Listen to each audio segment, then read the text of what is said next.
اذ قربا قربانا، جب دونوں نے اللہ کے قرب کو حاصل کرنے کے لیے قربانی دینے کا ارادہ کیا. اذ قربا قربانا، دونوں اپنی قربانیاں لے کے چل پڑے. فتقبل من احدہما ولم يتقبل من الآخر، ایک کی قربانی کو اللہ نے قبول کر لیا، دوسری کی مسترد کر دی. اب ذہن میں خیال آتا ہے جی کیسے پتہ چلا کس کی قبول ہوئی کس کی مسترد؟ یاد رکھیں یہ اللہ کا ہم پہ فضل ہے کہ ہم جو بھی عمل کرتے ہیں ہمیں توقع ہوتی ہے کہ اللہ قبول کریں گے، لیکن پتہ نہیں ہوتا کہ کس کا قبول ہے اور کس کا نہیں. پہلے یہ ہوتا تھا اگر کسی کی قربانی قبول ہونی ہوتی تو آسمان سے ایک آگ آتی، اس کو جلا دیتی. جس کی قربانی جل جاتی تو یہ سمجھتے کہ اللہ نے اسے قبول فرما لیا ہے، اور جس کی قربانی کو آگ نہیں جلاتی تھی وہ سمجھتے کہ یہ مسترد ہو گئی. اب آدم کے دو بیٹے تھے، ایک کا نام حابیل تھا ایک کا قابیل. آپس میں جھگڑا ہوا تھا ایک معاملے میں کہ جس خاتون سے شادی شرعی طور پہ حابیل کی بنتی تھی، قابیل دعوے دار تھا کہ میں نے اس سے کرنی ہے، جبکہ شرعی اعتبار سے اس کی شادی اس سے نہیں ہو سکتی تھی. اب وہاں کوئی عدالت بھی نہیں تھی جو فیصلہ کرتی.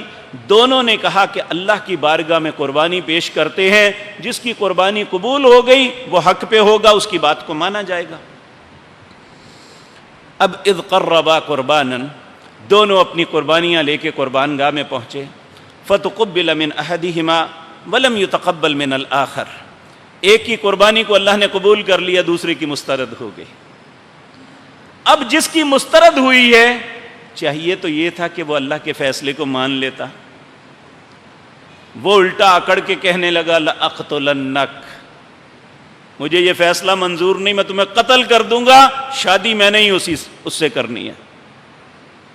لأقتلنک.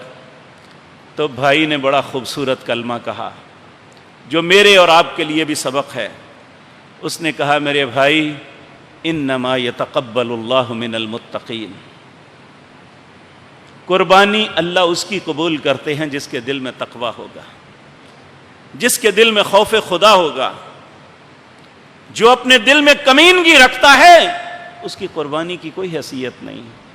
اس کی سوچ یہ تھی کہ اگر میرے حق میں ہوا تو ٹھیک ہے، نہ ہوا تو میں انکار کر دوں گا. اللہ نے اس کی قربانی مسترد کر دی. اور جس نے یہ سوچا کہ جو میرا رب فیصلہ کرے گا مانوں گا، اللہ نے اس کی قربانی کو قبول کر کے فیصلہ اس کے حق میں کر دیا، اور وہ جائز تھا. تو پھر بھائی نے کہا لئن بسطت الی یدک لتقتلنی ما انا بباسط یدی الیک لاقتلک، اے میرے بھائی اگر تو مجھے قتل کرنے کے لیے ہاتھ اٹھائے گا نا تو میں تجھ پہ ہاتھ نہیں اٹھاؤں گا. لئن بسطت الی یدک لتقتلنی ما انا بباسط یدی الیک لاقتلک، کیوں نہیں اٹھاؤں گا؟ انی اخاف اللہ، میں اللہ سے ڈرتا ہوں کہ بھائی کو قتل نہیں کرتے. تو میرے بھائیو یہ سب سے پہلی قربانی ہے جس کا ثبوت ملتا ہے. اسی طرح بنی اسرائیل تورات کے اندر حضرت موسیٰ علیہ السلام کی قربانی کا ذکر ہے. سیدنا عیسیٰ علیہ السلام آج کی تورات میں بھی قربانی کا ذکر ہے، اور وہ اس کے کلمات بڑے خوبصورت ہیں. سیدنا عیسیٰ علیہ السلام اپنی قوم سے کہتے ہیں جب تم اپنی قربانی کو قربان گاہ لے کے جاؤ اور اپنا جانور ذبح کرنے لگو، اللہ کی بارگاہ میں پیش کرنے لگو، تو تمہیں یاد آئے کہ میرا بھائی مجھ سے ناراض ہے، تو اپنی قربانی کو قربان گاہ پہ باندھو اور اپنے بھائی کو راضی کر کے آ کے قربانی کرنا، پھر تمہارا رب تمہاری قربانی کو قبول کرے گا. یہ بڑی سوچ کی بات ہے میرے بھائیوں.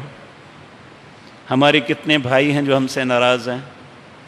ایک باپ کے بیٹے ایک دوسرے کے خلاف مقدمات لیے عدالتوں کے باہر کھڑے ہوتے ہیں، بہنیں بھائیوں کے خلاف، بھائی بہنوں کے خلاف، جبکہ قربانی کی قبولیت کے لیے سیدنا عیسیٰ علیہ السلام نے اپنی قوم کو کیا پیغام دیا کہ قربانی کرتے وقت تمہیں یاد آئے کہ میرا بھائی مجھ پہ ناراض ہے، تو اپنی قربانی کو وہیں پہ باندھو، جا کے اپنے بھائی کو راضی کر کے پھر اللہ کی بارگاہ میں قربانی پیش کرو. اللہ ہمیں بھی ایسا دل عطا فرما دے. اب اگلا مرحلہ ہمارا ہے. اللہ کے پاک پیغمبر جناب محمد الرسول اللہ صلی اللہ علیہ وسلم